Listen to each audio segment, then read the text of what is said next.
have a really interesting topic for you. And this is one that I saw on Beauty Meow channel. Her real name is Kristen, but her channel is called Beauty Meow. And she has a really large fragrance collection, and she talked about her least favorite fragrances from her collection. And I will say that in general, I don't really own much that I don't love or at least like, but I was able to pull out 5 bottles that are my least favorite, and some of which that I'm considering selling or, you know, passing along somehow, because I don't really like them. So what I'm gonna do is start with my least favorite, so the one that, you know, is okay, and go to my very least favorite for my entire collection, which definitely I'll probably sell because I cannot see myself wearing it. In my number 5 least favorite position is this one right here. I've talked about this before.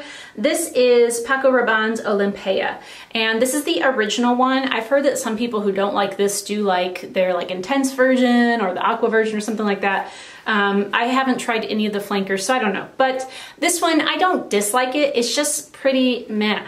It is primarily a vanilla and salt fragrance, but the salt is not very strong whatsoever, especially compared to some other fragrances that I have that are actually salty fragrances.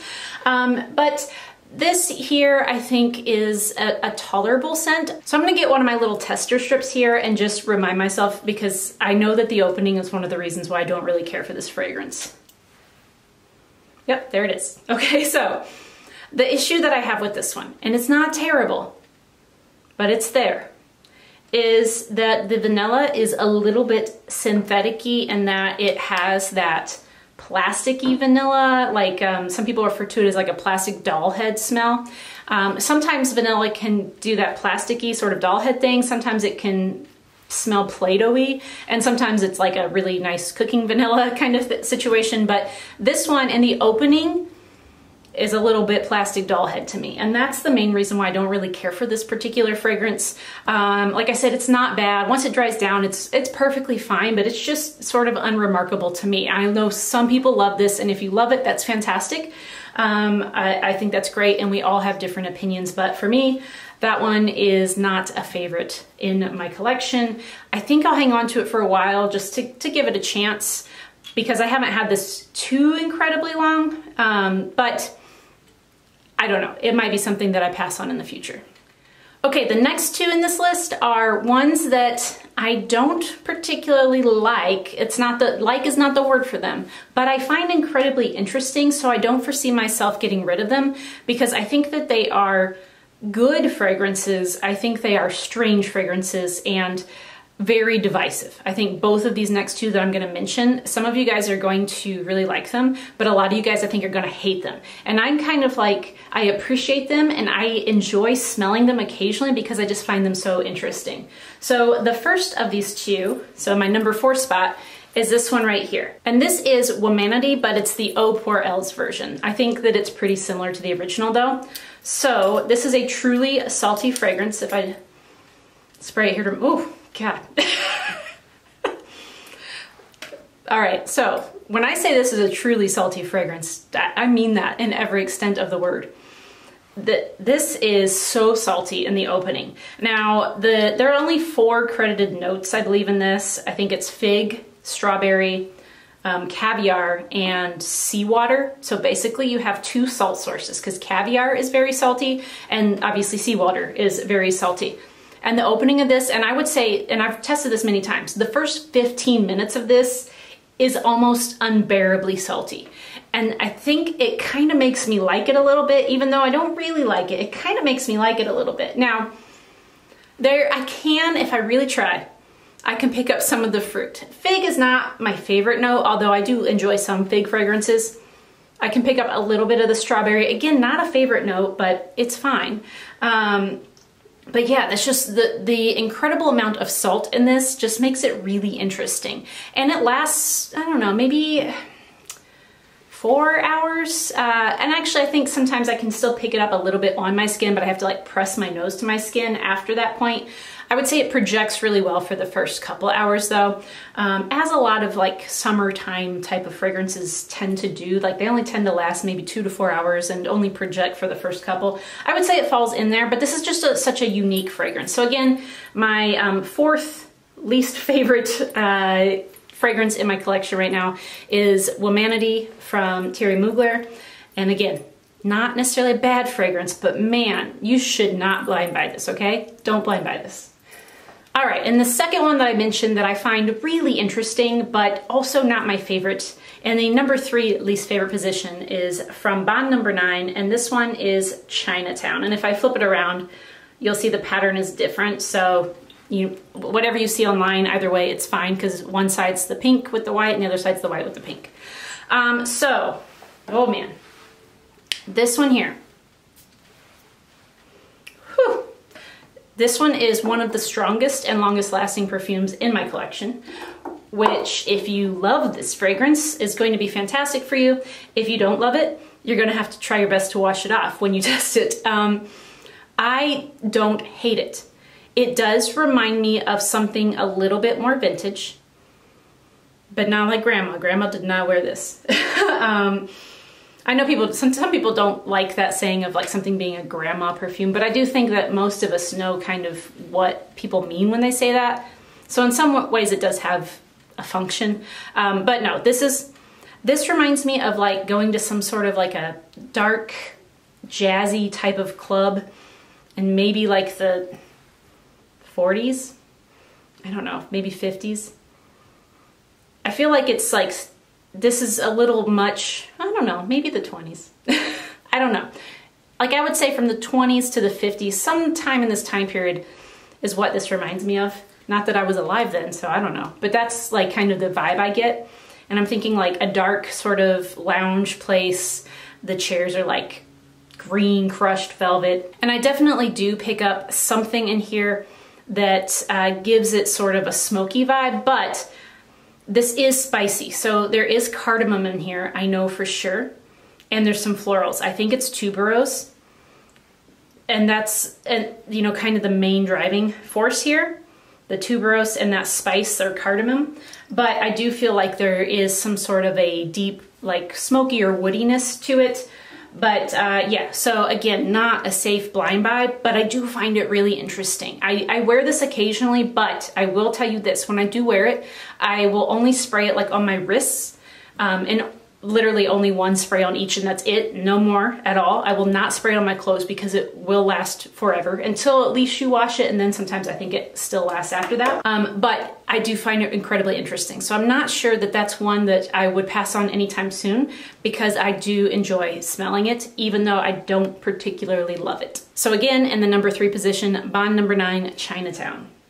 So those last 2 fragrances are ones that, you know, like I said, I think I'll hang on to because I find them really interesting. I think that they're solid, like in terms of quality, and they both come from houses that I do have a lot of favorites from. Mugler is one of my favorite houses, and Bond number 9 I wouldn't say is one of my favorite, but they do have a lot of fragrances that I enjoy, as does this particular house in the number 2 position. And one that I think I will be getting rid of is this one right here.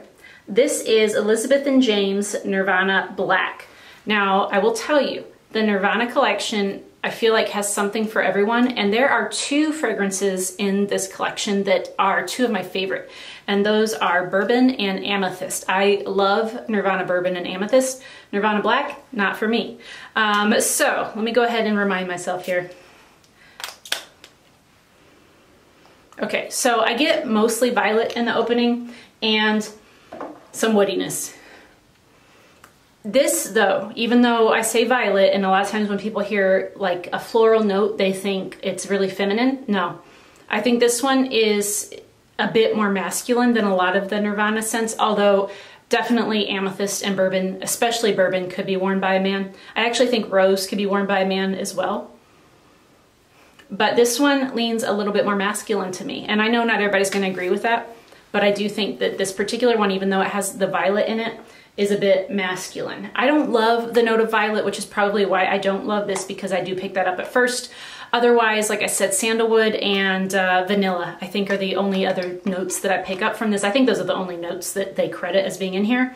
But yeah, it has decent longevity. It's not like a beast like how Chinatown is and lasts forever. This one I would say is like a 4 or 5 hour long time period in terms of longevity. It projects reasonably well though, because when I was testing this out and realizing that I didn't really care for it, I could smell it at an arm's length away, no problem. So yeah, pretty decent projection, moderate longevity, not my favorite. And that is my second least favorite of the bottles in my collection. All right, and now we are to my very least favorite fragrance in my entire collection at the moment. And I know this is going to break a lot of hearts because I know this is a beloved scent by many, but I want to like this and I don't. This is Chanel Coco Mademoiselle, and this is the intense version. And the reason why I don't think I love this is because I have a difficult relationship with patchouli. Let's just put it that way. So let me spray here. Whew. Yep. So when I first spray this, I mostly get patchouli, and honestly, almost the entire life of the fragrance I get patchouli. This does have pretty good lasting power. It projects kind of soft to moderately, but it does last a long time on the skin. So again, I think this is a high quality fragrance, and if you like patchouli, I think you will like this fragrance if you've never smelt it. Probably a lot of you have, or at least the regular Coco Mademoiselle you've probably smelled, because it is quite popular, but yeah, you have to enjoy patchouli to enjoy this fragrance. The other notes that I can sort of pick up, I get some sort of a citrusy, but it's barely there, citrusy note in the opening. And then in the dry down, I do get a little bit of a tonka, sort of a, not overly spicy, but sort of a tonka bean thing. Once it dries down more, I've tried this, I mean, you can see, I've tried to love this, and I don't. I just don't. So this is gonna be one that I am going to sell because it is I mean, the bottle's really nice. The fragrance, like I said, is very high quality. And I know someone out there will love to own this. So I'm gonna put this for sale so that it can get used and enjoyed. But for me, at the moment, this is the least favorite of all my bottles. So that's, again, Chanel Coco Mademoiselle Intense.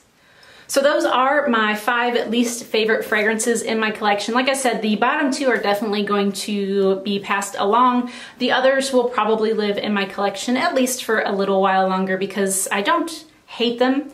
I don't really hate any of these. The Coco Mademoiselle is a little bit on the verging of hate. I don't hate it, but yeah, so I don't love any of these either, and I don't really want to keep things in my collection that I'm not reaching for. It just doesn't make sense to me. I have a lot of bottles in my collection, and so things that I just don't really enjoy wearing need to go. So I'm definitely going to say goodbye to my bottom 2, but the rest I'm going to keep just for a little while longer just to make sure I want to say goodbye to them before I do. But now I want to hear, what are your least favorite fragrances in your collection? And I know there's like lots of fragrances out there that we don't like we all have fragrances that we don't like, but which ones have you actually purchased? Maybe because it was a blind buy, or because, you know, at one point you liked it and now you don't, or whatever it might be. What have you purchased, or what do you have in your collection right now that you just really don't like? Maybe you're going to sell it, maybe you're going to pass it along, just something that you don't wear or don't want to wear for one reason or another. So I hope you guys liked this video. Thank you so much to Kristen at Beauty Meow for coming up with this idea. I don't really think I've seen many people do this kind of a video before, and I just thought it was such a cool idea that I wanted to do it myself. I also think it makes you kind of look more critically at your collection and decide what things maybe should get passed along. So I highly recommend, whether or not you have a channel, to take some time to think about this if you haven't already. So that's it, you guys. I hope you enjoyed this video. If so, give it a thumbs up. Consider subscribing and hitting that notification bell if you haven't already, and I'll see you next time. Bye.